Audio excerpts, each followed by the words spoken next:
മുഴയുണ്ടായിരുന്നു. ഇപ്പോൾ ഡോക്ടറെ അടുത്ത് ചെന്നപ്പോൾ ഡോക്ടർ പറഞ്ഞ ഒരു കാര്യം, ഈ അടുത്ത മാസം തന്നെ ഓപ്പറേഷൻ ചെയ്യണം, അത്രയ്ക്ക് സീരിയസ് ആണെന്നാണ് പറഞ്ഞത്.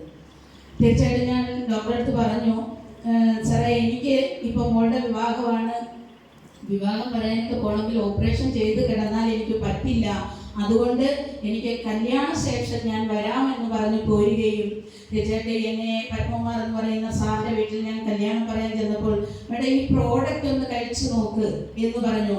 ആദ്യമായിട്ട് നമ്മുടെ ദൈവതുല്യം എന്ന് വേണമെങ്കിൽ പറയാം, നമ്മുടെ മോട്ടിവേറ്ററും ഇൻസ്പെക്ടറും ഒക്കെ ആയിട്ടുള്ള നമ്മുടെ ഷജു കസിം സാർ ഒപ്പം ഉണ്ടായിരുന്നു. അന്ന് എനിക്ക് ആ പ്രോഡക്റ്റ് കഴിക്കാൻ കിട്ടിയ ഭാഗ്യം കൊണ്ട് ഇന്നും എൻ്റെ യൂട്രസിന് യാതൊരു കുഴപ്പവും, ആ ഓപ്പറേഷൻ ചെയ്യണം എന്ന് പറഞ്ഞ യൂട്രസിന് യാതൊരു കുഴപ്പവുമില്ല. ഇതുവരെയും എനിക്ക് അത് സംബന്ധമായിട്ട് മറ്റൊരു ആരോഗ്യ പ്രശ്നവും ഉണ്ടായിട്ടുമില്ല. അങ്ങനെ അന്ന് എനിക്ക് ആ പ്രോഡക്റ്റിൽ ഒരു റിസൾട്ട് കിട്ടി. അതുകൂടാതെ കുറച്ചു കാലം നമ്മുടെ ഗീതകുമാരിമാരും ഞാനും ഒക്കെ